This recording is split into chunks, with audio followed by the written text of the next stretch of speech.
They say it's good when you have older kids that understand what's going on. It's good for you and the father to sit down with each other and have a conversation with that child so they know whatever decision that y'all make, that y'all are making that decision together.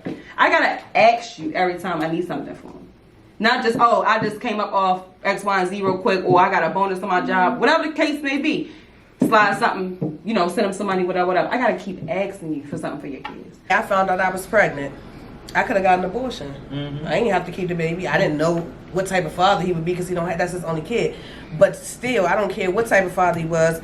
It's up to me to say I'm gonna keep this or I'm not gonna keep it, and I kept it. So I'm gonna make sure that it's good regardless. Right. I don't need you. Right. It would be a blessing to him if you stepped up and you helped because that would be more than he could have. But I don't need you. Right. Real shit of father, and I'm not taking nothing from y'all women. I might get some slack for this. But fathers are more prominent figures in children's lives than most, and this is why I'm saying this. The father represents. The father sets the tone. He sets the tone for the household. He not even just set the tone. He set the expectations for everything. For the men, he set. Because the man is the leader of the house. Hold on. For the boys, he set the example for what kind of boy that the man needs to turn into, and he set for the girls what kind of man to bring home. So it's very vital that the man is there because at the end of the Hey y'all, it's Erin, and today we're here at Versatile Mannerism, and we got a special guest. We got a great topic that we're going to dive into. I'm going to introduce y'all to my special guest that I have here.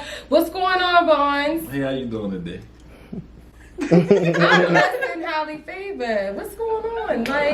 Man, I'm living, trying to make things out of nothing, but that's how, how it go. You live the same life I live, we wake up, we don't know if we coming or going, but we get it done at the end of the day, whether it's for us, for our family, for our children. All right. You know what I'm saying? So, well, I'm going. You talking about if you coming or going, I'm going. Yeah, well, like I said, as on my end, homeboys getting shot, going to jail, left and right. So it's like every day you wake up, your phone rings something different. So I don't know what my phone is over there right now. I don't even want to see it. Right. I don't know what's the phone call I'm going to get next. So that's what's going on in my life. You know what I'm saying? So I'll get through it, though. Right. Well, we're praying for your friend. I hope you make it. I hope everything in your life and what's going on with you. I appreciate you coming here on the podcast. I'm going to let my other co-hosts introduce themselves. You already met them, but I want them to introduce themselves too as well. Lee, take it away. What's up, y'all? It's your girl. She is Leanna. She is incorporated, the Team Mom OG. What's going on? Catch me on the gram. D. Oh, shucks. I don't know if I can keep up with that one. Hey, hey y'all, it's your girl D, CEO of Dope Chemistry. Y'all check her out. The sweatsuits, I drop it on the 31st. Look up on Instagram, Dope Chemistry. Stay tuned. Real soon. All right, y'all. I'm so blessed to be able to share the space and place with these women tonight, and then also our special guest here tonight. We got a great topic coming up. We're going to be talking about co-parenting. We're also going to be talking about, just being women, men, and living in society today. So we're going to kick the conversation off just talking about co-parenting and just talking about where we are. I'm a new-time mom, so a lot of things that I feel like I'm not doing right, so I lean on my best friend, my girlfriend right here, and even sometimes with Barnes. Y'all may not know it, but I just want to start out saying when I talked about doing Versatile and doing a podcast or whatever, I reached out to Barnes and listen, I want to do a podcast. This is my idea. And we was going to do a podcast with each other. But of course, being a mom, I had a baby and all of that. He decided to go ahead and do his own podcast, which I ain't blaming him. Don't let me hold you up. Don't let me hold you up. But don't let me hold you up. I said, don't let me hold you up. Don't let me hold you up. So I understand when he jumped out and did his own thing. But after I got after I got done with having a baby and being a mom, and I'm always a mom, regardless, I said, I'm going to do this podcast thing. I'm going to do it. So I was reaching out for ideas, and listen, Versatile Mannerism came from me and Barnes putting our ideas together, and he really gave me the idea. Really gave me the name. The idea or the name? The name. Oh, okay. My bad. Okay. The name. Okay, copyright. I'm just making sure. Yeah, when y'all gave me the name, he was really I was like, what you think about this? What you think about that? He was like, no, Erin, the person you are, whatever.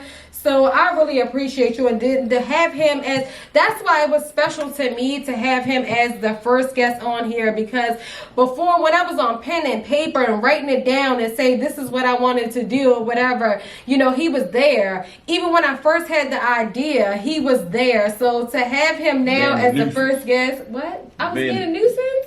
Every 5 minutes, a new idea. What about this? I'm like, Iron, look, you already like, this she'll double back to the original idea she had from the beginning. I'm like, so you went through all these other channels of putting this together and went back to the original idea. I was just making sure that I'm just like, oh. Because I value opinion, though. Of course. Because you give me good advice. Of course. I would come to you about anything, and I'm like, dang, I really don't want to say something to him, but, you know, he got good advice, but... No, don't ever bite your tongue. I'm always gonna give you the other advice. I'm just saying. Even though when I don't want to hear it. But. Yeah, but I wasn't saying like you was being nuisance in a bad way. It was kind of cute and it was kind of funny. Okay. Because it was like when I sent a name, hey, good morning, how you doing? But I was thinking this. It was on my mind last night. I wanted to text you last night, but I thought you was asleep. You know how you get to going. You just like go in a whole circle. Like, I what you trying to say. Just say it.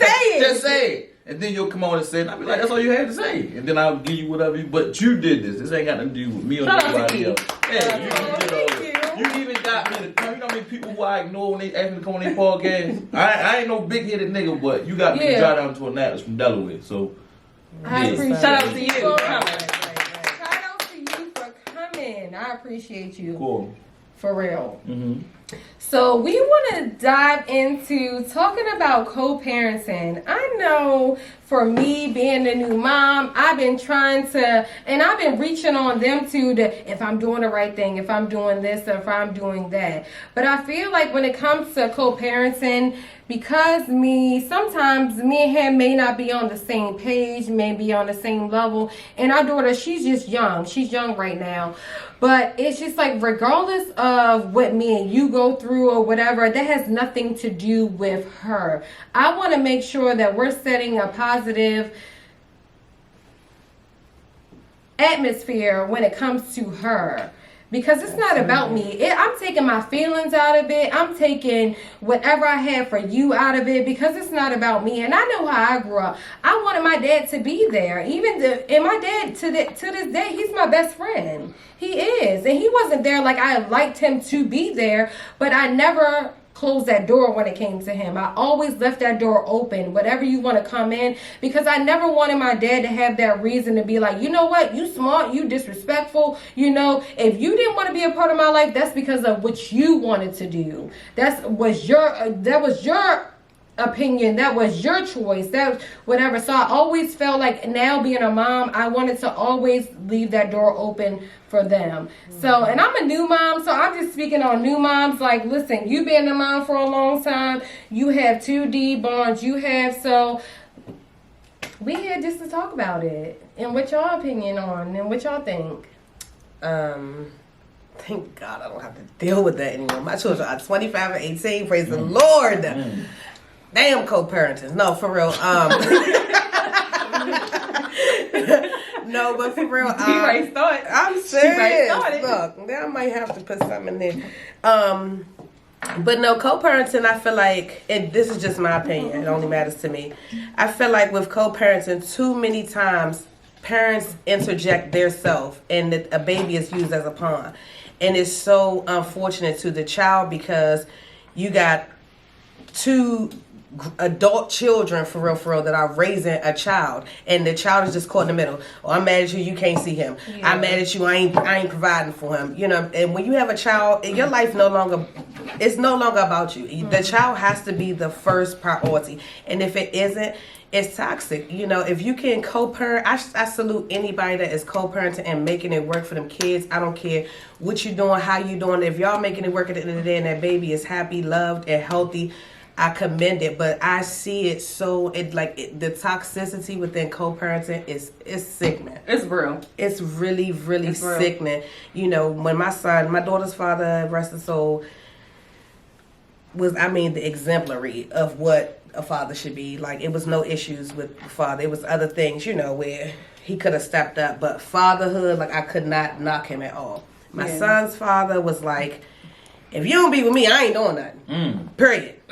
You figure it out. You do you don't work. I'm trying to work. Can you keep your son? I know. Get your boyfriend to do it. Like, this is your kid, man. You don't pay no bills. You have one child. I don't believe in child support because I feel like the real fathers, they rape them, just drag them all through the mud in the court. The deadbeat dads get away with paying $14 a month for 8 kids. It's like I don't believe in the courts, and I ain't no police type of chick. If you gotta do it, do what you gotta do. But that's just not me, and I don't believe in it. But it's like you don't pay child support, you don't help out.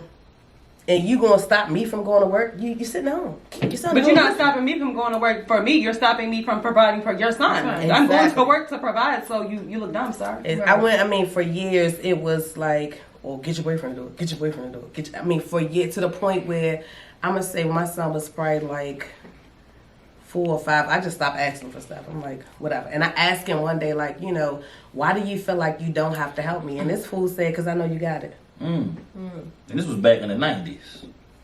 No, early 2000s. So the 99 and the 2000s. So the oldest is the daughter, the youngest is the son. Okay. For the 99 and the 2000s. Okay. So Barnes, coming from a man's point of view, just a little bit hearing, and I know you hear all the time, what women go through. What is your standpoint and all that when it comes to like co-parenting?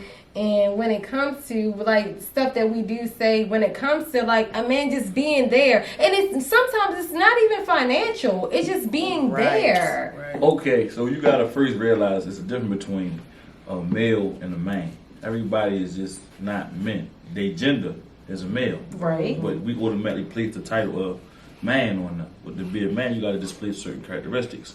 And the first thing is being responsible.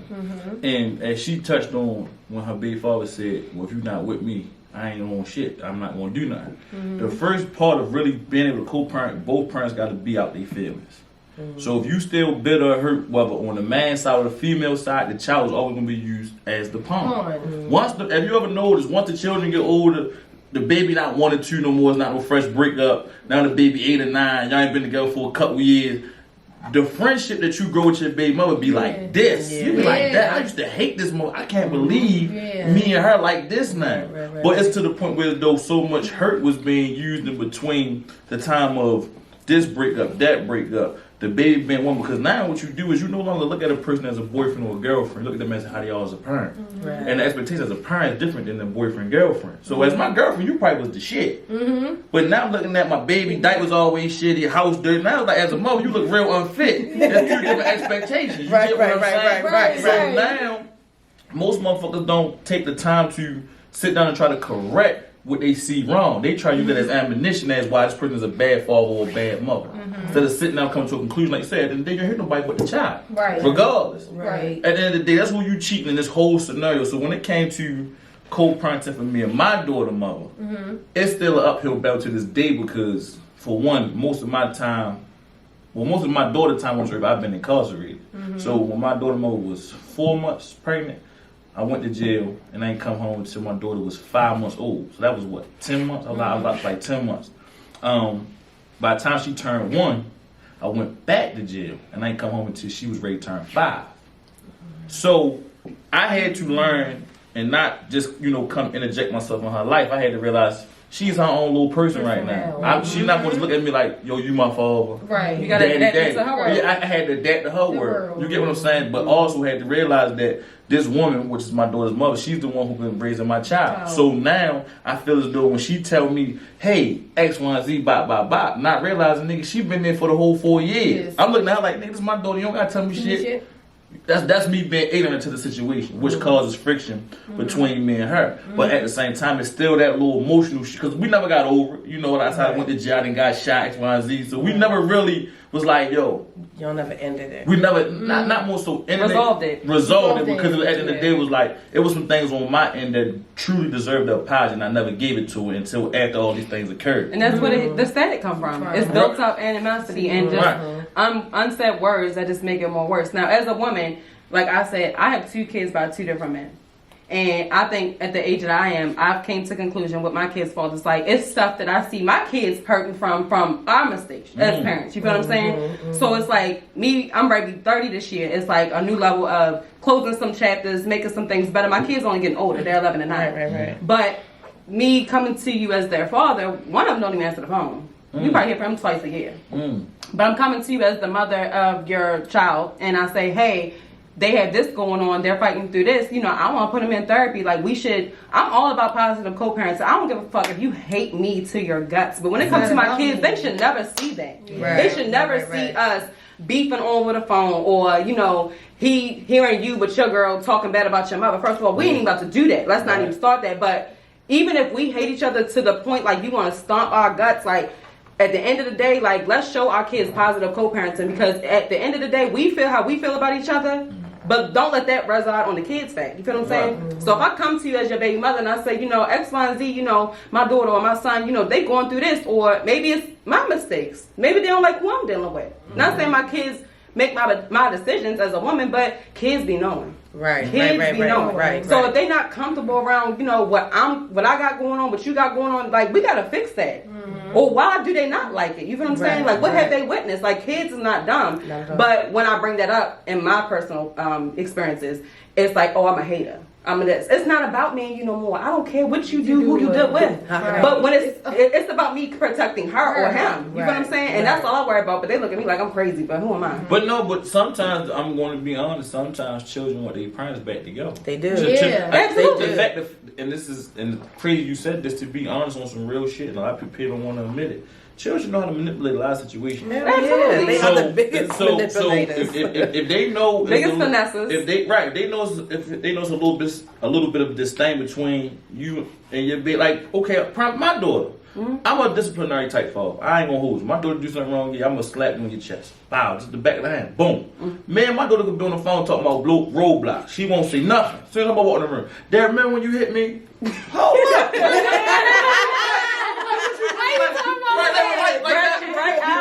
You being messy. I'm talking about this. Mine, at first I didn't pay no mind. You get what I'm saying? But then every time you walk in the room, you want to say something about what I did on a that made you mad. Right, because now her mother now looking at me like, let me talk why to you you. hit my daughter? Right. You get what I'm saying? Because you gotta understand one thing that the children also know is two different households. They can get away with here at mommy house, they can't get away at daddy house. And vice versa. But see, that's true. But my kids have personally experienced toxic behaviors with their fathers with other women. Right. And I got a problem with that. Now, correct me if I'm wrong, but if I don't care, like I said, we don't like each other. But if we not beefing in front of the kids, why do you think I'm comfortable with y'all doing that with another woman? Why does that seem like that's okay? Well, but also, even real quick, I just want to dive in real quick. Even though my daughter, she's not old enough to know, like, and grasp what's been going on and what's going on when it comes between.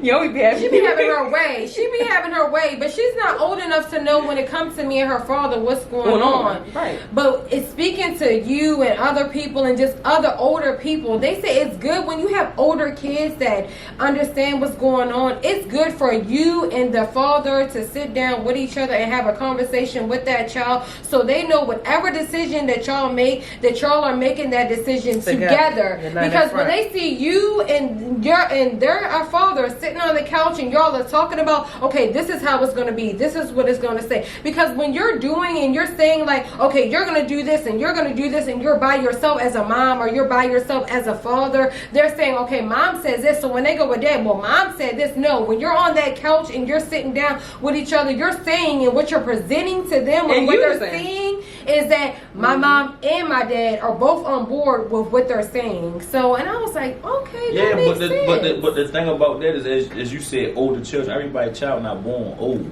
So, so you're right. The place that she had to get with her children fall in over there, like you said, your baby is still new. So I said, my daughter is 8. Right. And I'm still, learning to get a better relationship with my daughter mother. But the thing about that is, y'all women, and I can respect about y'all like consistency. Y'all really don't add the man to y'all plans if he's inconsistent as a father. Because it's like, what's the point of me putting my energy in this, making you see this vision if I think you're going to fall short? So I know for a fact a lot of women try to implement their baby father into what their child is doing. But after 2 or 3 times of you not showing up or being projective enough in what I'm trying to build, why would I finally tell you my plan? Right. You get what I'm saying? So that's where that gap was. And a lot of times also, some parents want to be the better parent. Oh, at your mother's house, you can't eat cereal at 12 o'clock. Over here, you can. You get what I'm saying? And I don't even think it's being a better parent. Too many parents want to be their kids' friends. Yeah. You want to be the cool parent. You know what I'm saying? So at my house, I'm saying... But being the cool parent is how I got pregnant at 17. I'm at my house. It's structure. I'm the disciplinary, and it's gonna be structure. And if you don't like it, sweetheart, by all means, go to college, graduate, and You go give real strict. Make your bed up, all that. 9 o'clock, all that. Yeah, my Take son's your shoes up 18. at the He door, still all got a that. curfew. He still got to cut his game off at a certain time. Yeah, get that. You don't like my rules, get out of my house, all that No, type I ain't stuff. putting you out. You don't have no choice. You're gonna do what you're supposed But to do. if you don't like the rules, you go move somewhere else. Absolutely. Like that. Okay. See you later. There ain't no jail. Doors they lock behind you, but they unlock too freely. But no, it's like I feel like kids need structure. They need that balance. They need that. My son is, like I said, he's 18. He's senior in high school. Shout out to Kyrie. Y'all, my baby graduate this year. If I let Kyrie stay on the game all night, I get up at 3 o'clock in the morning, go to the bathroom. Kyrie is on Call of Duty, screaming, hollering, okay? But then I gotta wake you up for school. If you could stay up and get yourself to bed at a reasonable hour and wake yourself up, I wouldn't have a problem. If you want me to treat you like you're 18, act like you're 18. But I can't give you that responsibility and you fail, and I gotta keep waking you up every morning. Gotta call once I'm gone for work to make sure you up. Look at your location. Make sure you're at school. That's too much, you know. So, but it's like, okay, a prime example. My son was, I don't even know how old this boy was. He may have been like 7 or 8. And his dad called. And before I say this, I do want to say, whatever I say about his father, I would never bash him because he is Kyrie's best friend. Kyrie, if you see them, they're like brothers. They don't talk like father and son. It's like he's talking to his friend. So I would never bash him or try to bring him no harm because he is my son's friend. He does love my son. He just, priorities just screwed. But anywho, he called me one day and he cussing, hooting, and hollering, talking about, you dumb, you think you so like that, your son don't even want to live with you. I was distraught. Did you just say my what? Clutch your pearls on that one. I had to get off the phone. Kyrie, come here. So I was like, Kyrie, come here. So, sit down. So I was like, you know, we have what we call open mic. We've always had that where that's your time to say whatever you need to say. There's no fussing at you, no cussing at you. You're not gonna get in trouble because your kids have to feel safe to talk to you. They don't feel safe, they're not gonna talk to you.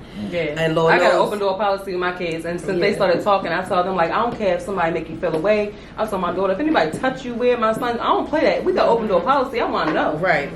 Don't take it to the grave with me. I want to know. But so I asked my son, I was like, Kyrie, do you love mommy? He was like, yeah. I was like, you know, mommy love you? He was like, yeah. I was like, you don't want to leave with me? No, y'all, still to this day, okay? Mind y'all, he was like 7 or 8. To this day, I know when my son lying because he started hyperventilating. He like, You're lying. What you You're lying. breathe, boy? Like, what, you don't want to live? I'm like, it's okay. You know, you're not going to get in trouble.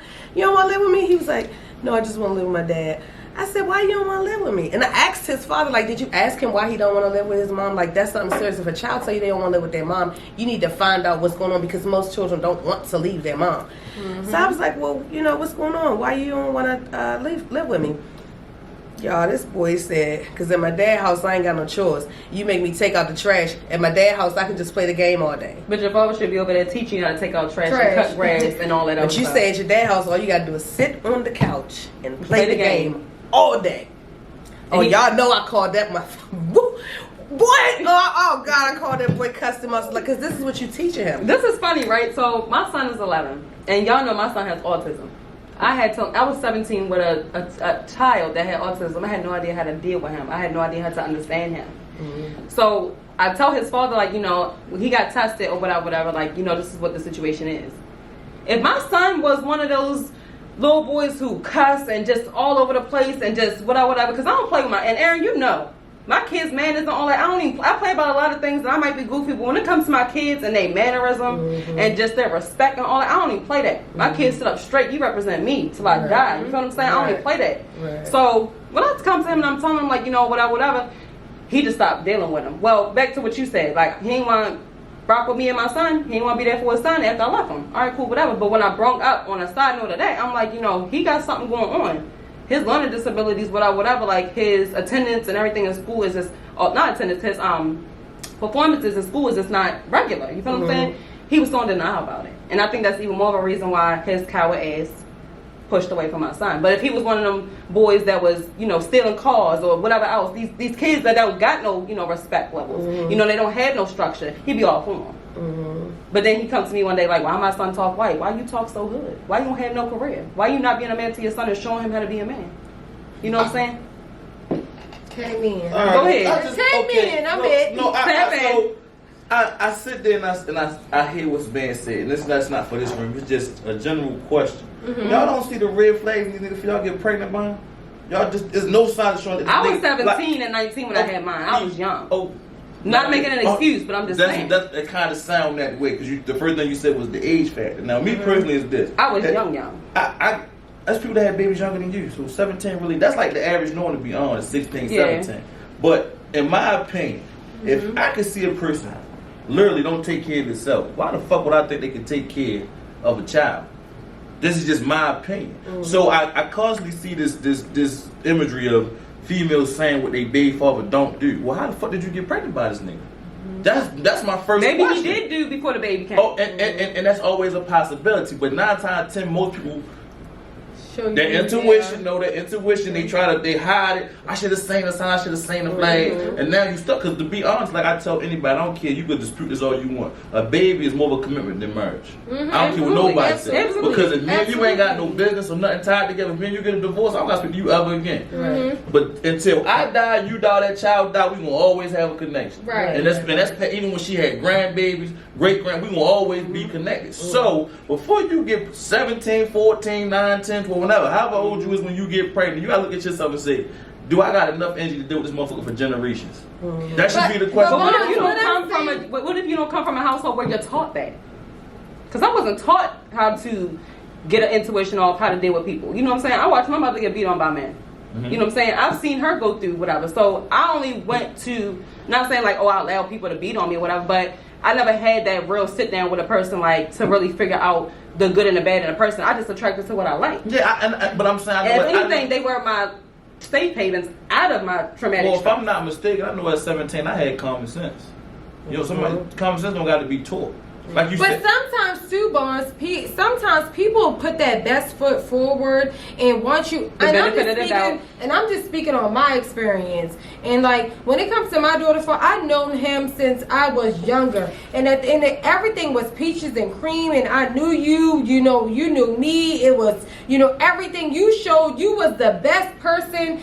On paper, on what you showed me, it wasn't, my ears was broke. Like at the end, you had to show me, you showed everything. And it wasn't until after I had her, it was like, wait a minute, I know you all my life. And that's how you acting? So sometimes people will put up that wall and make tend like everything is what it's supposed to be. But then after you have that child and after you only got a baby by you, my fault for cutting. He only got a child by you. No. So if you know him all his life, you never knew how he interacted with his other babies and baby mothers? I didn't. I feel like we do see red flags. Go ahead. So you telling me you could deal with a dude that you know all your life? That wasn't my business. No. That wasn't my purpose because I know him. And everybody's different with a different person. Okay. Everybody shows you a different person when they're dealing with them. I may not be a business, but you see me being a father to my daughter. You at least see me around my child. Yes. So for a person you know your whole... If I get a nigga a car, he got a baby, he ain't got no car seat. That's kind of like a telltale sign to me. Yeah. I don't see no nuggets in the back seat, no french fries, no nuggets. Like your car's just squeaky clean. Squeaky clean. Kind of fathering is that? What kind of fathering is that? But sometimes a person puts up a wall and makes it seem like everything is this, and you believe that because of what they're showing you, not telling you, and that's not what it is when you really deep down into it. To be reiterate. Hold on. Back to what you said. Let's go. The difference between what she is imposing and what you was posing, you knew this guy. You tried that was not that damn big. You trying to tell me you couldn't find nobody that this nigga got a baby by? Yeah, I knew. So once again, but I'm not in people business. I don't care about what you. I'm worried about me and you. I'm not sitting here on the phone. Listen, who he got? What's going on with them? Whatever. That's just an observation. That's not what I do. It's a nigga in my hood who I don't speak to, but I see that he got 2 children he don't take care of. That's not my business, but I see he ain't know with his children. I know his baby mother up the street. Yeah, I see him take care of his kids, but anything else beyond that, I see that with you. But anything beyond that, I'm not in that. Okay. I don't do that. Okay. I feel like to reiterate on that. So my son's father and I had our first together. I had no experience of seeing him how he was as a father until I got pregnant. Right. And then my daughter's dad had one. I already had one. We had one together. So that's that. I mean, it's crazy. I feel a like lot of intuition that we ignore. Yeah. Period. We ignore. Right. So you if you ignore it and and then you get the consequences, then why complain about it? I ignored one. The other one I was firm on. I'll say that. I ignored one for a long time. And I feel like as women, for one, we way too damn emotional. You think with your heart. If you were supposed to think with your heart, it would have been in your head. We think with our heart. We way too damn emotional. And you see the red flags, but we see potential. I know what it could be. I know what he. No. One thing about me, potential and benefit of the doubt is not my vocabulary ever again. I'm not really have to be. You. I'm saying women as in general. I know. You give chance after chance after chance after chance. Excuse me. And like he said, don't get It's nice outside. Is that COVID? Right. I'm just saying it's nice outside. I don't and then you can't be mad. You know what I'm saying? Like I grew up in a house where my mom and my dad had split, and so I see a lot of times mothers talk bad about their fathers in front of the whack shit ever because you're making them feel bad about a part of them. You know what I'm saying? You made that choice. So I found out I was pregnant. I could have gotten an abortion. I didn't have to keep the baby. I didn't know what type of father he would be because that's his only kid. But still, I don't care what type of father he was. It's up to me to say I'm gonna keep this or I'm not gonna keep it, and I kept it. So I'm gonna make sure that it's good regardless. Right. I don't need you. Right. It would be a blessing to him if you stepped up and you helped because that would be more than he could have. But I don't need you. Right, that's what I'm saying. So it shouldn't be no complaint along the whole lifeline of the child being alive. Because as you said, I don't need you. So whatever the father do from what you're saying is just a bonus. Exactly. So it should be no complaint That's about, how I feel. oh, the father don't do X, Y, and Z. Because like you said, for a person like you said, that was your first time. You and your baby father, that y'all was first having children. I get that. But at the end of the day, you got people out here that's 30, 40, getting pregnant, and baby father is a deadbeat. Excuse my language, but how the fuck is you 35 years old and you know this nigga was a deadbeat? I'm not trying to hear no excuse about why I didn't know. Right. How? You get what I'm saying? Especially if you've been around the block once or twice. Everybody, and this is what makes me upset. To be honest, we all people. Everybody got the same characteristics. No characteristics that you got, I've never seen them in my life before. So prime example over here, you might label me as a clown, a real nigga, strong man, weak man, whatever you categorize me. Me and a million other men got the same category. So you should be able to see in me what you saw in the nigga who did you dirty. Matter of fact, okay, might be wrong, but your intuition will tell you like he give off that he X, Y, and Z. You get what I'm saying? Now, as you said, you can ignore it and still fall through and then fall in the trap with the person. But like I said, in the day, you sit there and you make a lifetime commitment with a person who's only supposed to be temporary. Children are lifetime commitments. Some of these niggas, this was supposed to be a one night stand. You fuck them and you go. But people was keeping babies by one night stands. And now I'm not trying to be smart or rude. My daughter was a one night stand though. Luckily for her, I'm a male. I'm a man before anything. Right. So when it came about, and we found out that she was pregnant from a car accident. I was trying to teach her how to drive, and she crashed my car. So we go to the hospital, and the doctor come in there. Doctor like, do you want me here? So we like, yeah, we good. Like, what the fuck you talking about? He like, congratulations. Well, congratulations on what? You know what I mean? Whole time she pregnant, so it was like, all right, boom. So at that stage in my life, like I said, I just came from pregnancy. Did like 6 years. Hold up, wait, back then. Yeah. How was she a one night stand? You teaching her how to drive? So listen, that's more than one night. Lee, that's more than one night, Lee. So listen. I'm listening. So my daughter mother was my manager at my job. Okay. So she had a nigga. I was pursuing her for like a year. I ain't gonna hold. I was pursuing my daughter for a long time, but she was loyal to the nigga. The nigga ended up getting locked up, and some shit came out that he lied to her about while he was locked up, and she was just like, "Man, fuck it, I'm done with y'all." And then it fell in my lap. I slid right in, I slid. So when I finally, I want. Let me rephrase it. Not a one night stand. The first time and the only time I had sex, she got pregnant. The very first time. Wow. So she hit me without on birth control. So that little thing was thing when I was hitting it from the back. So I'm like, I'm ready to squirt it. You ain't even pull out. I ain't pull out. Slap it on there, just boom, she straight, baby in her. So like I said, with that being said, I said we worked it together. So I'm like, man, I be tired cooking this chicken. I work at KFC. So I'm like, man, some of these days your ass can drive too. Man, at this time 22. I think my daughter mother like 19. But I said she my supervisor, so she ain't had to do as much work as me. So I thought logically, if I teach her how to drive at my hard day of work, she can drive us to the crib. You get what? That's how I'm logically thinking. Right. And the first time I teach her how to fucking drive, she pulls out and slaps her car that's driving up the street. Very first time. So, like I said, so when we found out, it was now to the point of, okay, you got a decision. What you going to... My mind frame from the jump was, if you get an abortion, I support you. If you keep the child, I'm going to raise my child. Mind you, I understand, from 16 to 22, I was in prison. So I was raised by men. So my mind frame is different than a dude who was raised in society. I didn't have that feminine ways because I wasn't raised by... And they gonna drill them young ones in there. Yeah. And so it was like, I was on man time at, like I said, 16 I was in prison. And what I'm talking about, I ain't talking about no kitty jail, I ain't talking about no bed, I'm talking about Hagerstown. You get what I'm saying? So free the real, keep the fake, by the way. Yeah, so free the guys. So like I said, so my mind frame always been, as a man, you gotta do what you gotta do. Right. So my conversation with her was, whatever you gonna do, I support. You get what I'm saying? Now you got people on her ear like, yo, he came from prison, you don't know, he probably go back to jail. And they was right, because I went back to jail a couple times. You get what I'm saying? Because I'm finally getting it right now. But at the same time, better late than never, though. Yeah, but I never wavered in my stance of being a father. Whatever craving she had, man, get in the car. We gonna go get that. Ultrasound, sonograms, I was there for all that until I went to jail. Right. You get what I'm saying? So that's just the luck that she had choosing me outside of me just going to jail. You get what I'm saying? Now, shit ain't go sour with me and her until after I came from jail and decided I wanted to be a bachelor. That's when it went sour, because now I looked at her as, and I can probably speak on most men that, because like in my mind, you ain't going nowhere. You got my child. I can play for a few months. You ain't going nowhere. Right. This is me at a young age at 23 now. Right. So now I'm still doing me, but I'm still feeding my baby mother bullshit. Right, So her right. feelings are still in, because she want the family. I know that she want the family, so me dangling the carrot in front of her face, like, girl, I'm getting girl, yeah, I got you. Just let me fuck these two bitches tonight, and tomorrow we're gonna be together. Right. I'll never come home the next day. Right. You get what I'm saying? So I'm playing in her face, but I'm also in the process still getting her pregnant. So now it's like one time, yo, come on, we young, I'm finessing her. But I had a girlfriend. That's the reason why I really want another baby. Man, get an abortion. She got the abortion. She, you know what? She love me. I ain't gonna blow your spot up. All right, bet. Second time, she miscarried. I'm so hell bent on protecting the relationship. I'm saying fuck her, and her resentment went over the wall for me. I'm talking about over the wall. And mind you, I'm 23 at the time.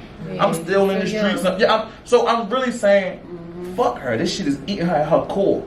On her, and she waiting for my fall off so she could throw it in my feet. So when I got shot, it was now her trying to say, fuck me. So now the resentment on both ends is grown to the point we don't even want to talk. I'm talking about, when I was in jail, I did 3 years. I ain't never talked to my daughter mama. Birthdays, I knew when Christmas was, I knew when back to school was, I knew when Easter was. You ain't gotta talk to me. I'm straight. Yo, send 250 out here, send 300 here. If Jordan needs something, X, Y, and Z. It was to the point where you didn't have to talk to me, because I'm automatically sending somebody at you the day or 2 days before any event come up. You get what I'm saying? But as I came home, we realized that me and you not speaking not gonna work.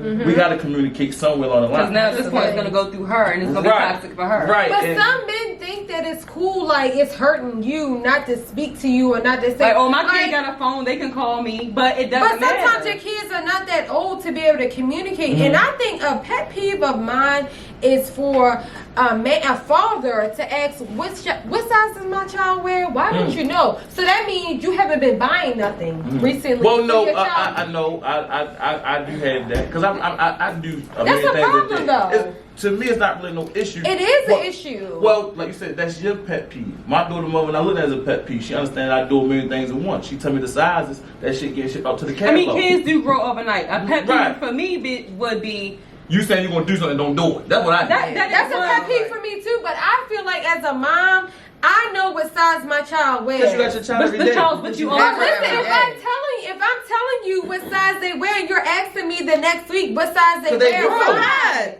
in a week, they're growing in a week. My son is 11. He's a 9.5 men. You hear me? Right. I know So what you mean to tell me in a week? You telling me in a week they're growing? Yes.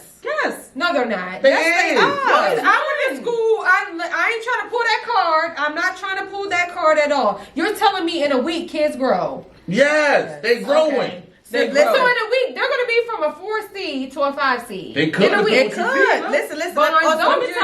that. Please don't do that. Listen, I love y'all. Zion's 5th grade promotion promotion was just last year. He was a size 6.5, right? Mm-hmm. I had bought him some brand new shoes, nice Nike get up. And not even just a year, that nigga is a 9.5. Hell. Listen, Kyrie, Hell. every year he went back to school, his feet grew 2 sizes. He went from a 2 to a 4 And to a them 6 boys to an grow. 8. Them I don't boys know. Maybe grow. because I'm a new mom, then I got a Yeah, problem with that. so the thing is, That's this. what I'm talking about. My thing is, even when it comes to that, as long as you tell your baby father the size and he go get that, it shouldn't matter that you got to tell him the size. Because you got some niggas who say, what's the size? And you don't hear from that nigga until Christmas of next year. That's true. You get My pet peeve is, I'm not saying like, all right, every single time you got a couple of dollars, but why do I have to ask you for money? Why do I gotta ask you? I gotta call your phone and ask you, right? No, hold on, get into it. You over there doing what you do in your lifetime. You know your child is with me 24/7. Groceries is high. They not That's eating a air. fact. You know what I'm saying? Is you checking to make sure, hey, y'all need anything? Y'all good? He need anything? Fuck me. Ain't worry about me. Him, her, whatever. I gotta ask you every time I need something from him. Not just, oh, I just came up off X, Y, and Z real quick, or I got a bonus on my job. Whatever the case may be. Slide something, send them some money, whatever. I gotta keep asking you for something for your kids. Let alone that they don't even have no clothes over wherever you make them stay at. Do they get it? Do they get it when you ask? Do you get it? Not all the time. Oh, okay. Now, and the My reason- cash app's still pending, but all right. But the point I'm asking this question is because a lot of times, and she said it early in the content, I'm gonna always go back to it. Y'all put up a song like y'all got it. If you telling me you got it, 9 times out of 10, most men not going to put more work or pressure on something what they already got going on. So if I got my check is $500. I already got I got to pay my bills. I probably got to get my car washed. I got to get a haircut. Not car wash. I'm just saying, whatever little, whatever they got going for routine. themselves. If my baby mother don't ask for nothing, shit, I can keep this little couple hours. But why next should week. you have to ask? But that's selfish. Hold on. Oh, and women do some of these things too. I didn't say we didn't. I know women who've been around the world and they tell they left the city yet. So Everybody got their. I know women who wear design and they child wishing out forming meals. So deadbeat is not a sex. Right. Deadbeat is not a sex. Right. There's some deadbeat moms out there. Yeah, Well, for the reason why I sure. said that's selfish is because, like she said, you go to the bathroom, right? Mhm. You wipe your ass when you go to the bathroom, right? Depending on how I feel. Okay, well you got to buy tissue, right? You eat whatever you do. Get your You kid gotta doing do it right. So it shouldn't be no. Why Yeah, should I but- have to but- call you? but- I ain't asked but you my- for your semen. You gave it up freely. Yeah, you give it. So why do I gotta ask you? Once again, if I don't know what you got going on in your household and you make it like you got it, once again, I'm not gonna buy. And it's not that we have it. We just But don't wait a have a minute. choice What if to we not make it what if happen. it's not- I don't have that What if option. it's not about us acting as if we got it? Because at the end of the day, I got it to do what I had to do on my end. But I didn't lay down and do this by myself, so I should not have to reach out. you have to get a guy who move on that kind of logic. My logic never been there. I can come to them right now. My daughter mother never had to send my daughter no diaper bag. Case of panic was at my house. Wherever I had my daughter stay, it was always case of panic, was a case of wipe. Shit, and my 2, daughter 3 9 clothes. and still got No, take clothes with her when she that's go. what my daughter ain't gotta take no clothes. If I know that you my sister, my daughter gonna be at your house, I'm automatically putting 2-3 pair of shoes over there, case of pants and keep her white. So whenever I drop her off and go do that, She you don't have to good. call me. Right. Like I said, my daughter mother ain't had to worry about no diaper bag. She never had to worry about no Similac. That was just me as a man because my thing is this: I don't like nobody saying shit to me.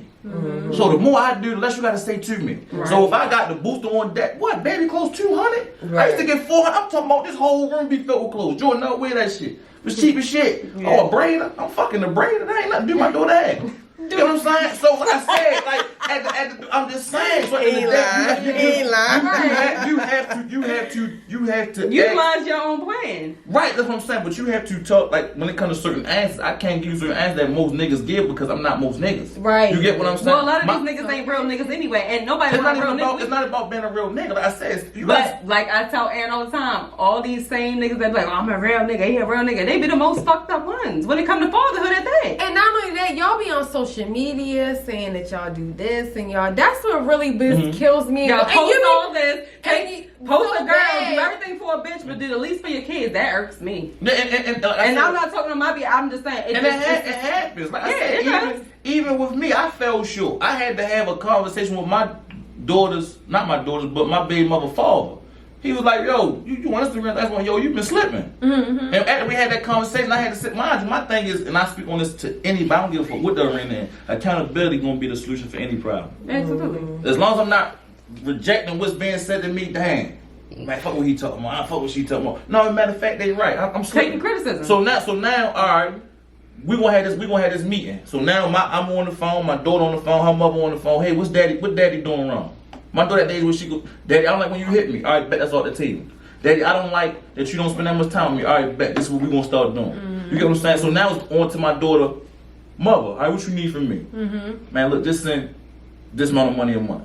You ain't got it. Now, I know when it's coming. If I'm late, I'm gonna hit you every week. Look, I know Paul just sent this bread this week. It's all right if I send it next week. You get what I'm saying? I'm gonna put you on notice. You get what I'm saying? So this is just me. Cause I don't like nobody saying nothing to me. It's about structure. Right. So me talking to her father, which is an actual figure in her life and my daughter's life, I respect what he said because he there more than me. Because I'm not there. Right. You get what I'm saying? So when he like, yo, you slipping. Like you on Instagram talking about XYZ, I look at that shit like, bro, you cat man. Right. In my head at first, in my head I'm like, What you say? He what? I'm cat. So in my head I'm like, I know this old motherfucker thing. I'm lying. You get what I'm saying?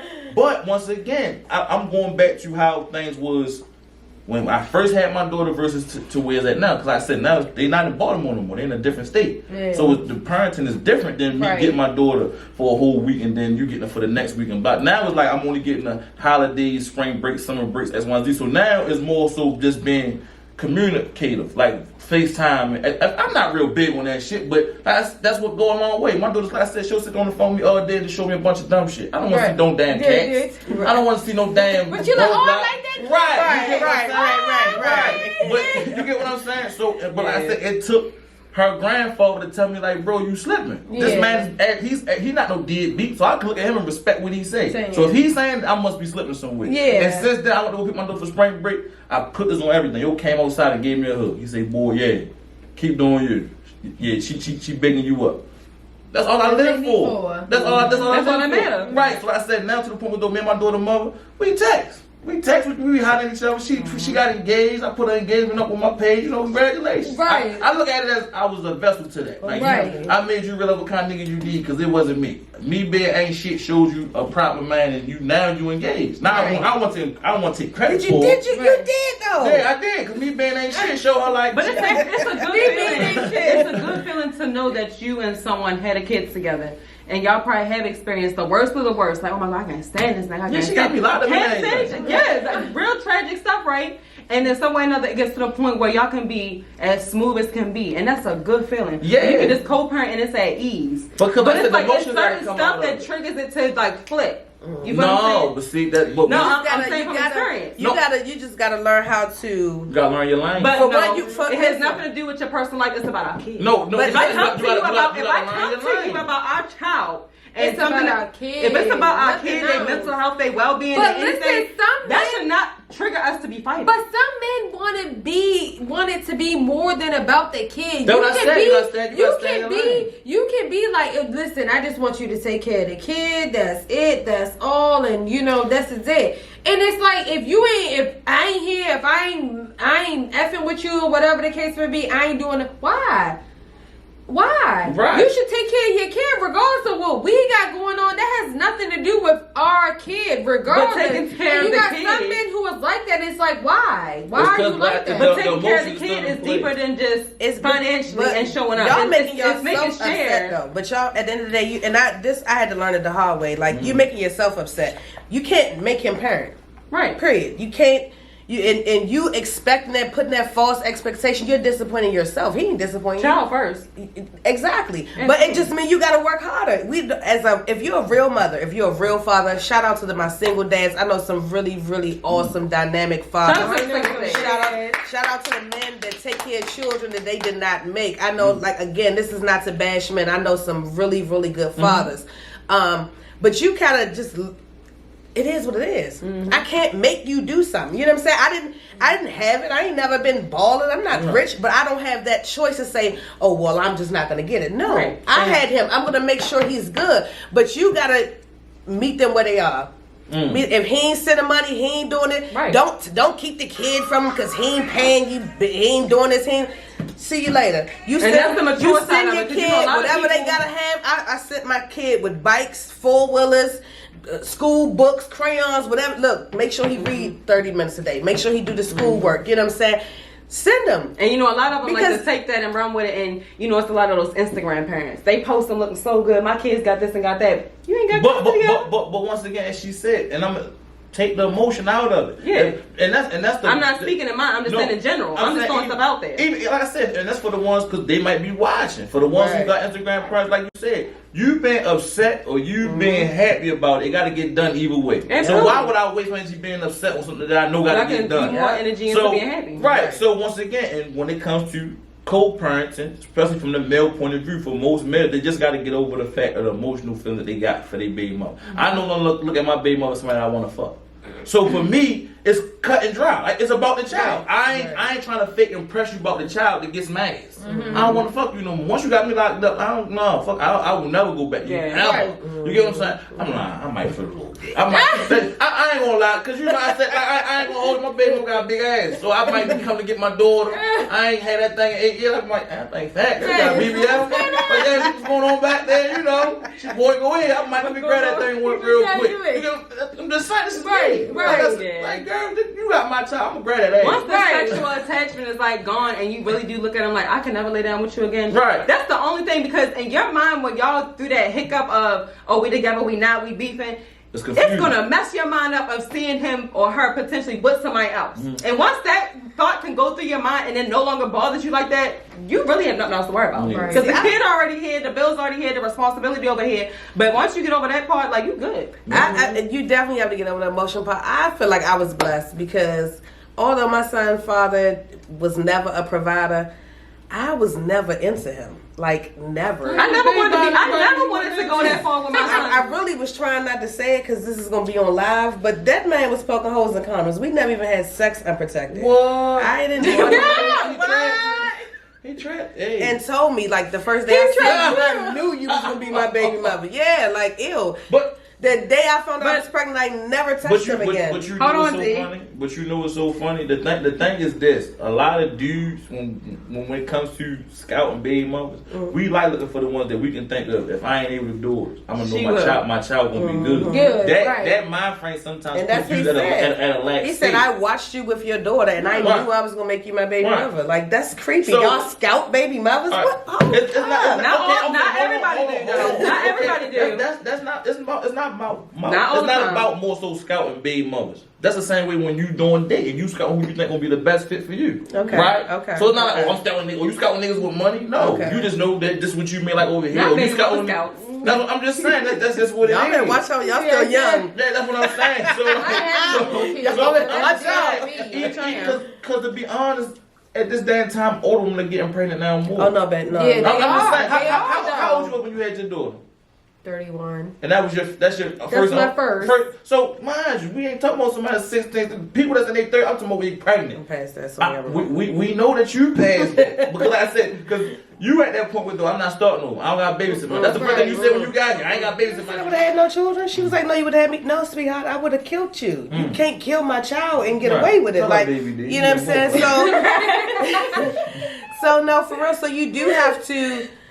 In the beginning, she will, but when I tell you, my daughter and my son are thick as thieves. Yeah. Like, that's her road dog. I'm talking about, like, she, every time she see her little brother, she's excited, and he excited. He antagonize and run past, smack her on the back of her head. Like, they are really, really, really close. And she'll tell you in a heartbeat, I can be my little brother, but nobody else put their hands on him. Right. So in the beginning, she'll feel away, but you just have to, I tell anybody that's bringing another child, I don't care if they're 2 years apart, 10 years apart, include the other child with the newborn. But listen, you know what I'm saying? Incorporate them. You have to incorporate them in it so that they're not on the outside just watching. But listen, I'm almost 35. I ain't gonna say exactly how old I am, but I'm pushing. I'm knocking at the door like this. You know what? Listen, but I am 21, really. But listen, I was my dad's only child. Like, he never had no other kids but me. And then I'm in my 30s, and my little brother is 6. You slanging that motherfucker still? Shut up! Don't talk yet. My little brother is... Shout out to Pop. Yes. Rapid fire. My little brother is like a cop car.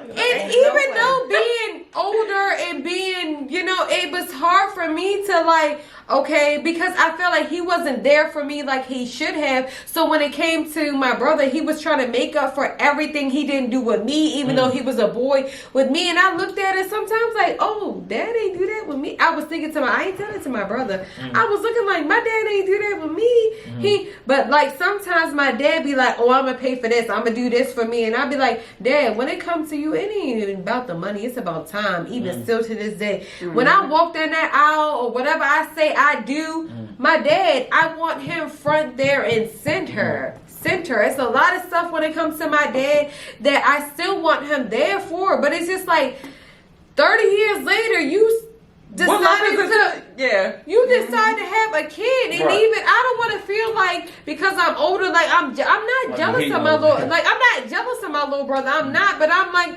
I see everything that I wanted, and I guess he's making up for that as a father. Everything I wanted him to do as a father, he's doing that with my little brother. Yeah, now look at that on the flip side, right? Now look at it, just giving you a different way to look at it.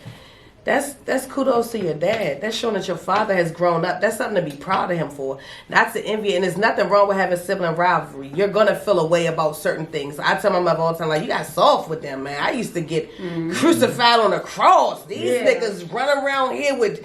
But you know what? Before you go further, a lot of times, like, I know, like, my mother, right? She was in the streets. She was smoking crack. My father went to prison in 94. It's 2023. That nigga's still there. 30 years. You know what I'm saying? My two father figures, they both died a year apart. I didn't really have parental support. But a lot of times, all the fuck ups and stuff that they do to their children, they the best, or they try to be the best grandparents. Yeah, that's how you get back. But there's nothing wrong with that. Is what I'm saying. Like you have to appreciate that and know that it ain't for you to know what they grew or what they grew through or whatever. Right. But you see you're blessed to see that change. People don't see that change. You know what I'm saying? Parents die and all they know is the bitterness. But I can piggyback off what Aaron said too as a sibling. So my daughter, like I said, me and my son's father separated when he was 1. My daughter's 9. I haven't been with her father since she was like 2.5, 3. She was the baby on both sides. So remind you, my son's father and I had our first together. My daughter was mine and her father's second. That was his second, my second. She was the baby for the last 9 years. Now she has 2 more siblings because she has an older sister that are 3 weeks apart. So it's 2 newborns after her. And she doesn't know how to stomach that. She's used to being the youngest on my side and the baby on his side. So to have 2 newborns after 9 years, she's having a really hard time dealing with it. And I told him that was a conversation you should have prepped her and had her with. Oh, you have siblings or you have this, you know what I'm saying? So it's just like, bam, you just come and drop these kids in her lap. Now I put her in therapy. Because she's angry and I see it. You know what I'm saying? So I feel that. Real quick, even though, I'm just going to say how I dealt with it. Even though I felt, my dad never came to me and was like, oh, hey, it was just something that popped up. Okay, I'm ready to have another baby or whatever the case may be. When I held a lot of resentment when it came to my dad, because growing up, as you can see, 30-something years, it was only me. My dad had no other kids. But when it came to my dad, like, my mother never talked bad about my dad in front of me. Never. I don't care what they went through, how, if he didn't take care of me, if he didn't send money this week or whatever. My mom, and I like, Mama, I respect you. I love you for that. She never did. It wasn't until I got old enough to know what was going on, and for me to form my own opinion about my dad, that I got my own opinion. Right. And even when stuff that my dad said he was going to do when he didn't do, like, it's like, okay, I never wanted, and this is just my person, I never wanted my dad or give my dad a reason to be like, I don't deal with my daughter because she's disrespectful. She don't say this or she does this or whatever. When it comes to my dad today or tomorrow, it's like, when I say whatever, and it's not no bragging, it's not no, it's honey dripping off of my tongue. My dad is like at my every beck and call or whatever, but it's just like, when I needed you. Honey dripping off the tongue? It is though, when it comes, because no, it was like, because he wasn't there for me like how he should have been growing up. So it's like, you know, and it's just like, I needed you. Even though you wasn't there, I turned out who I was despite of you. Shout out to my brothers because they definitely. So honey off the tongue not nothing freaky though, is it? It's not to my dad. No, that's not. He always gotta take it too far. You always gotta Like take everything it that too come out your far. mouth is just so sweet. It's so sweet. My dad. Listen, I have never been hit. punished, talk too loud. I had been breaking my dad eyeballs out one time. My dad would never raise his voice, no nothing. I was his only child. And my dad felt like money was always as I ain't gotta show up, but I'm gonna send you some money. My mother never, when it came to money, and I will say that when it comes, my mother never had, when it came to me, had to worry about money. But for me, it was never about the money. It was about, I wanted to spend time with him. And still to this day, that's all it's about. It's spending time with him. That's it. You can keep your money. You can keep all of that. It's about the time. I make money all day long and twice on Sunday. I can get money back. I can make money all day long. Talk your shit. Don't do that. I can make money all day long, but time I can't get back. I want to cherish those memories, so it just be like, absolutely. That's when it come out. Even like, listen, I'm 30-something years. I ain't gonna tell y'all my age, and even though y'all want it. I am 21. Make your mind up and stick to it. Even went to though, prison like, in 94, even to this day, like, I'm not married yet, but still to this day, I want my dad to walk me down that damn aisle, and he is.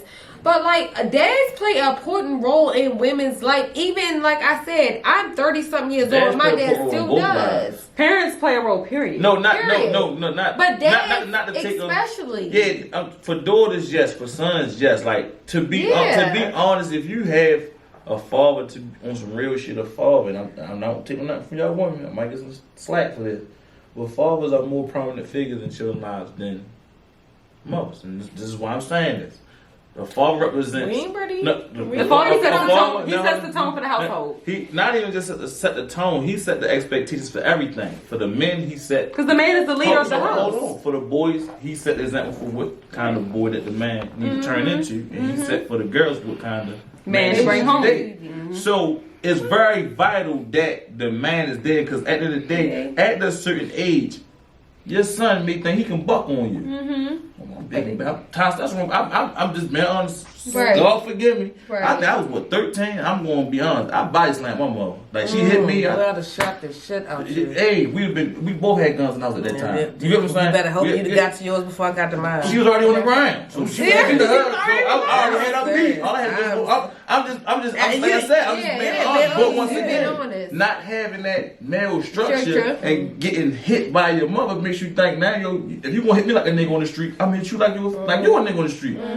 She was beat. You ever seen umbrellas with the little long metal rod on there? Oh yeah. She was putting that bitch on. I was like, oh, got me fucked up. Now it's get the fuck out of my house. But if I ever would have seen my father, you think I'd have looked at my father and think I could suplex him? Fuck no. I'd have been petrified. So at a certain age, as you ever know, when the boys get older, that tone change. Yeah, the balls drop. The balls drop. Pubic hairs down there, and they got a but little mustache. that's why so many boys feel how they feel about their mothers, and they respect that level of the mother. Like, you know what I'm saying? Us coming from, if everybody can agree on this table, we watched our mothers struggle. You know what I'm saying? We watched our mothers raise us, and our fathers probably come and go, probably was in and out in prison. You know, my mother told me to this day, she's still saying, I'll be 30 this year. She still telling me, she was like, I resented your father, and I hated him so much for leaving me and going to prison in 94. And she was like, I didn't know how to raise you. But versus my father is later, and he cries real tears. Like when the first time I ever made the newspaper, my father cried real tears. Out of all 4 of his kids, I'm his baby. And he was like, the fact that my baby is doing everything out of what her mother put her through in the standard third, like that shit touched him. But if my father could have been there physically to do his part, do I in my heart feel like he could have? Absolutely. I feel like but that's also, Lee, and I hate to cut you off, that's also to your mother, and as a parent, now that's not to take away from your mother setting the stage too as well, because when as a kid, when you see your mother, because your mother is your role model, that's who you look up to, that's who's taking care of you, that's who feeds you, and that's all you got, that's what you look up to. So if you have your mom sitting here, that's bullshit. Okay, all right, we're gonna get into that. So if you have your mother saying your father is this, and they're saying this to you and that to you, like I said, and I will say this again, my mother, and even my mom on drugs. My mother grew up, and I grew up seeing my mother on drugs. My mother not one to this day, and that's what I respect. She never ill will talked about my father, never said anything ill. So when I got old enough to form my own opinion, that's what it was, my own opinion. She never, and not only that, I never ever seen my mom with not one, but if she had I used to think like my mom is lonely. She never ever once instill, and that's just how I grew up. And that's when it comes to my daughter, that's what I instill because that's how I grew up. Don't forget your thought. I want to piggyback off of what you said because it went back to what Leanna said. You said the father is the most important role. I don't believe that one is more important than the other. Yeah. It, like Leanna said, it has to be a united front. Yeah. I do believe fathers set the tone. Absolutely. Y'all supposed to be the head. Y'all supposed to lead. You're supposed to. I want and that. a lot of that for me, me, a lot of that for me comes from being a Muslim woman. Because what I practice is the Muslim man, he leads. You know what I'm saying? So a lot of the practices that I look for my future kids and the kids that I have, anybody that I set down, you gotta set the tone, sir, as not just a husband, but a Muslim husband. And they are big on Muslim men leading. But that's just my preference. But go ahead. But no, I don't really feel like it's a more important role. And you do. I don't give a damn. And this is to the I said prominent, not important. Oh, okay. Well, Look at Yomi. I don't believe that, but that's okay. That's your opinion. That's fine. All right, but and this is to the listeners and the audience. This goes back to the topic of co-parenting. I don't give a fuck what y'all going through. Y'all, you nutted, you accepted it, you carried it. Get your bullshit together and raise these kids because they really do need both of y'all. Like you said, let him move on. Let her move on. Your mother. My son, he done swole up, and I told him, my daughter left on a stretcher. Your dumb ass will leave in a body bag. You bigger than her, and I'm gonna treat you as such. You know what I'm saying? You're a man. Baby D. You're a man. Like I'm 43. If I swing on my father right now, he can put my dick in the dirt as he should. Give me that you give a nigga run for his money. You know how to fight on. Give you fucked a few niggas up in your time. Like nigga, I wish you would play. I beat you. Yeah, I'm talking about grown men. I know you beat a couple grown men up. Only if they hit me first. Okay, hey, however it play, I know you want that. Y'all better have some toilet paper in here, and the seat better be down. but my thing is, well, I'll just finish your thought. And I'm just saying, like, the kids will try you. They gonna try you. You know what I'm saying? When I got arrested for my daughter, she was my size. I ain't scared of you no more. I'm your size. I look you in your eyes. Like, I'm grown. Y'all know how women are. They get their first piece of dick, and good God Almighty, they grown now. You know what I'm saying? I told her something. She ain't agree. Shorty stood up and squared up. Right. And come on. I've been wanting to kill you since the day I found out you let a nigga stick his dick in you. Come on. Come on. You know what I'm saying? So she swung and again, she left in the ambulance. I left in handcuffs. And it's not glorifying fighting your child. You know what I'm saying? But you as a parent, I don't give a fuck. I always told my kids, I don't give a fuck what I do. I've earned my stars and my stripes. You're gonna respect me or you're gonna stay the fuck away from me. Period. You know what I'm saying? And I feel like we need to have that same. Hold on. Can I ask you a question? And this is a serious question. How can you fault your daughter for something that you did? I mean, if anything, you probably was more wrong than her. I don't think her nigga was 26. What you mean? How could you fault your daughter for letting the niggas? Because I talked to my daughter. When I came on my period, I didn't even know what the fuck was happening because nobody talked to me about it. I was ignorant to the fact. But I talked to my daughter. I let her know, like, your virginity is a trophy to a little boy.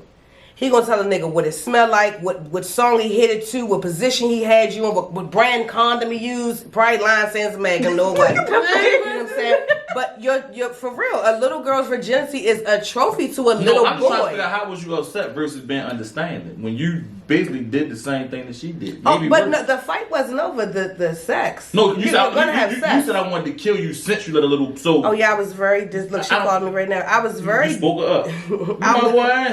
Why you should ask? We were just talking about.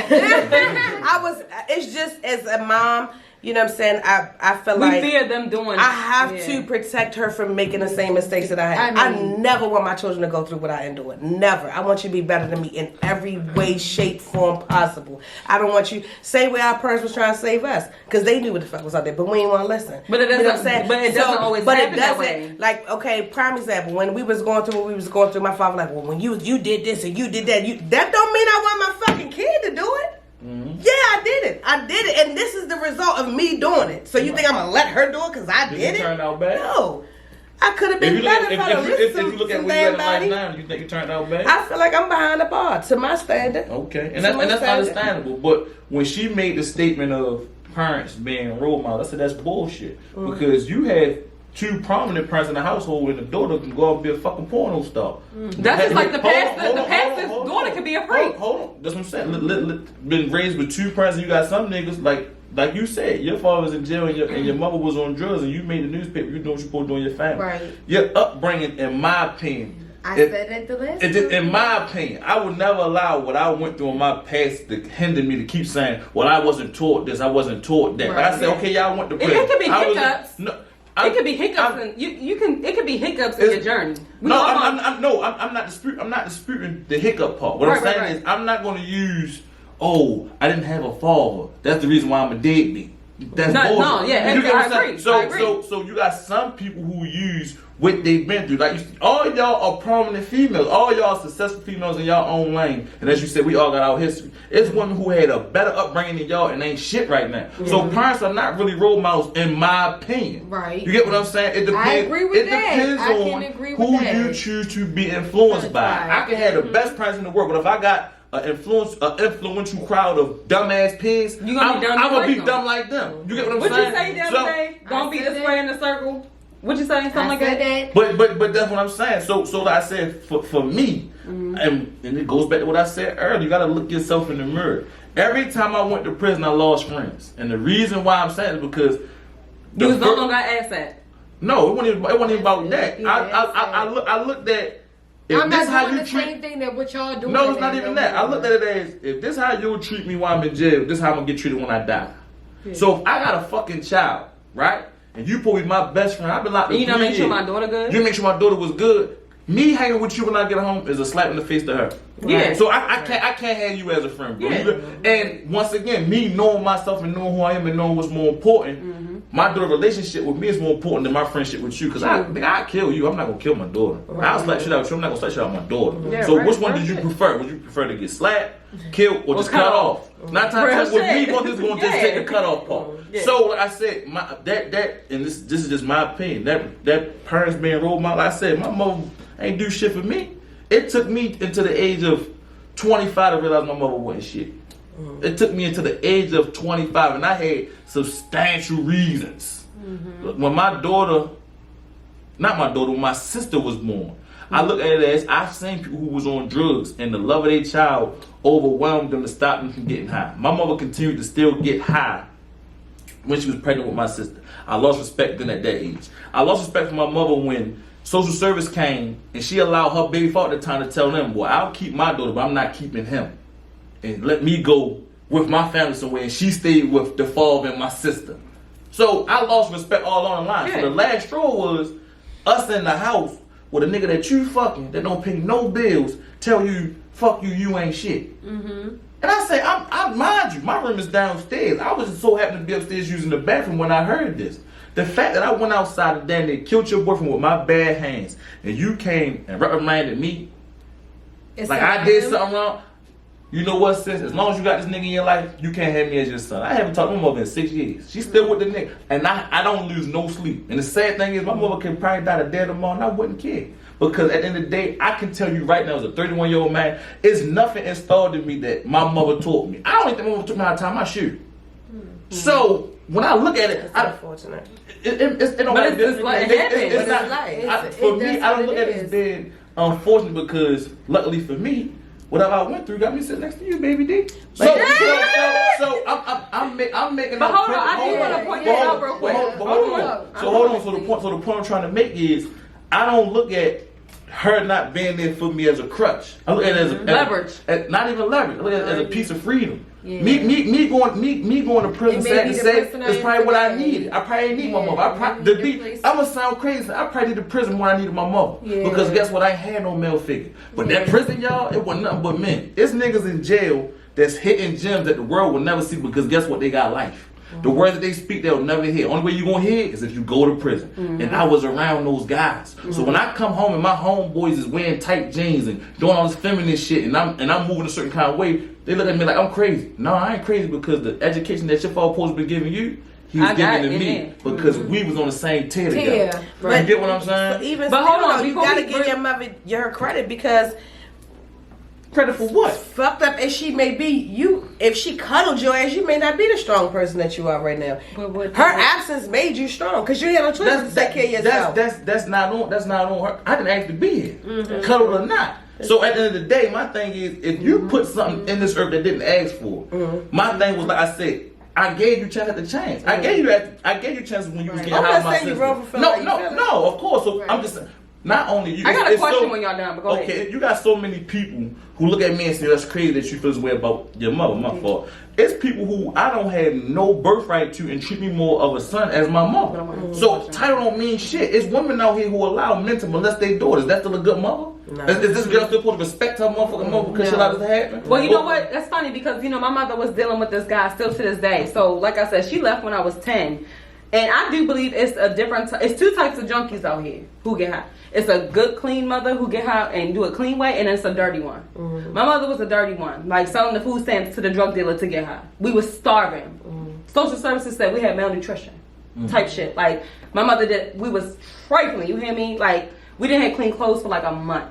Re-wearing like dirty clothes, washing them in the sink, like trifling. And then there's other people who had mothers who got high, but they still had the Rockaway jackets. Function, right, absolutely. So it's levels to this shit, like with everything. So I know what it's like to be at the lowest of the lowest and being an innocent child, and that's why I look at my kids and I break real tears of joy because it's like no matter what I go through, I would never like go that low to the point that you had to feel what my mother put me through. Like to the point like her addiction took over how much she cared for her kids. 3 years ago, my mother told me to her face after I done took her in. Every place I lived in, my mother lived with me. I said, Mom, you good. No, despite her leaving me at 10 years old, this, that, and the third, I said, you know what, just get your shit together. Just focus on your mental health. She had her boyfriend come on. You know, she told me to my face, my nigga will always come before my kids. And I raised your kids. God rest my sister's soul. I miss Whitney to death. I raised my mother 6 kids after me. You left when we was 10. I was in the house in the projects. The stove was open for us to have heat. You feel what I'm saying? We ain't had no food. I was stealing for me to feed your kids. You know what I'm saying? I know what that's like. So for my mother to say that after all these years and I took care of your kids and you still putting them in before us, no, baby, it ain't that. So I know what it's all like. Like, that parental shit is deep. It's real deep. Like, ain't no coming back from that. But, yeah. It's 2 types with that. So, in conclusion, Miss Earn. In conclusion, we had a good conversation. Clap it up for the conversation.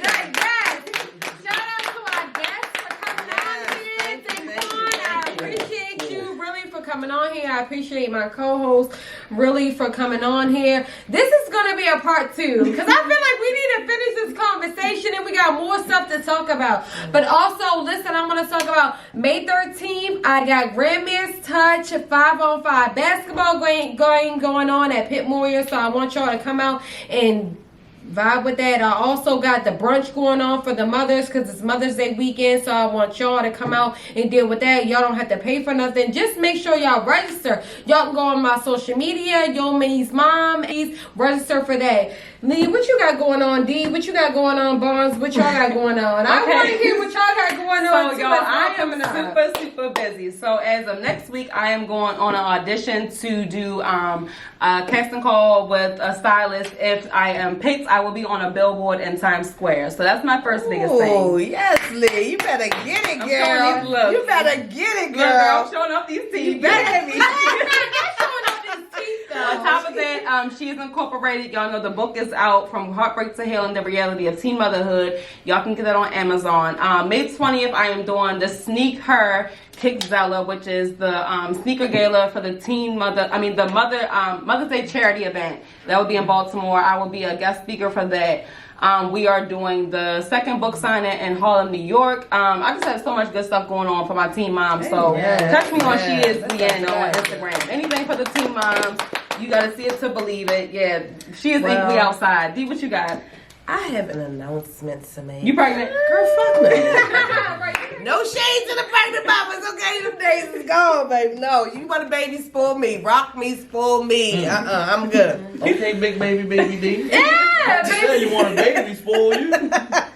No, for real. But so I've been wanting to tell y'all something all freaking week. I was like, we gotta go this way. But listen, y'all. So listen, I waited all week to tell y'all this, and I feel like I'm boiling. I wanted to tell you so bad. You called me. I'm like, I can't tell. I gotta wait till the podcast. Oh, y'all, I completed my real estate hours. Oh my god! You know, y'all, so let me for real, y'all. This was like, y'all. I've got my license. Cry? Oh, baby, you don't cry. I mean, I'm ready to cry. I was ecstatic. I mean, like, for real, y'all. It was not hard, but it was so much knowledge to absorb and retain. You know what I'm saying? Like, I didn't have a CNA, cosmetology license, in DC, Maryland, Virginia. But this, you in your bag. Yeah, this in your bag. was different. Go in your bag. So now that that's over, I want to work with this. It's a couple, a real estate couple that I know, and they thebomb.com. The wife quit the FBI because she was making so much money selling homes, okay?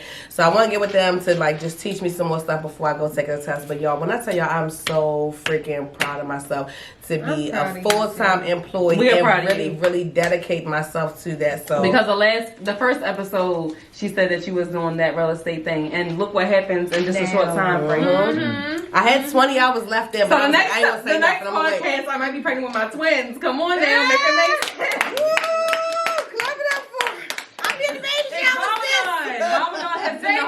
What do you have going on? I know you got the fabulous podcast and all that going on. What you got going on? She didn't put him to sleep. No. She didn't put him to sleep. Yeah. What you got going on? No. It was trash. That's all the old boy. That's the old boy. But, no, to be honest, man, I don't really speak on what I do. I just do it. You just pop up and do it. When you see it, that's what you was doing. You know, I just, you know, I'm a quiet worker. You know, I work quietly. Ain't nobody know I was doing this until the day. So once that episode come out, because I ain't promoting, I ain't saying nothing. I'm just like they knew, but I never promoted it. Yeah, but like I said, just little small shit. I said I started back training people at the gym again, so I'm back on doing that. That's I said, well, come to Maryland and help me lose 80 pounds. What part? Well, we split out the Can we do jazzercise? Because I need getting that Burbank. I need to get in there. Can we do a gym class? Because I need to get in there too. Like, look, I need to be in that Burbank swim by June. You Can heard? we do that? Like I said, I got the training going on. I got my podcast. Can we partner and do like a personal gym, session, business, and since the podcast us partnering and doing it? What you saying? You just want me to train you? I'm just training people. I ain't taking it to the next level. I'm just training. I'm very discreet. You get what I'm saying? So I might be at this little. I'm saying, can we partner and make a business and we get money together? Can we do that? Oh, my hard work. Cause you ain't gonna be in the gym. Because the baby ain't coming. You get what I'm saying? But that's something we can talk about. But yeah, I ain't doing too much. So I appreciate you having me on the show. I enjoy Thanks you. for And as I always say, this is the second episode, but clap it up for the host. Clap it up for Aaron. Y'all make sure Clap it up for dreams coming to reality. I'm proud of you. Yes. Y'all make sure I'm proud y'all of follow you. us Thank on you. Instagram at Versatile Mannerism.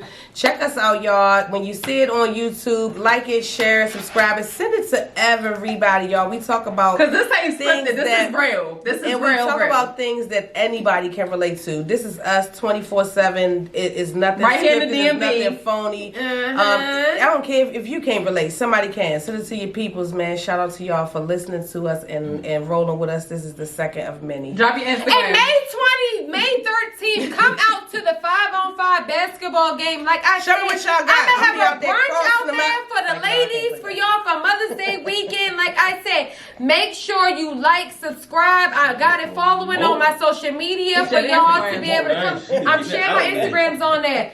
Shout out to you, E. Shout out to you. Thanks, E. All right. Everybody drop their Instagrams. Drop my Instagram. He gonna tag it on Oh, he there. gonna take it. There you go. All right. See y'all.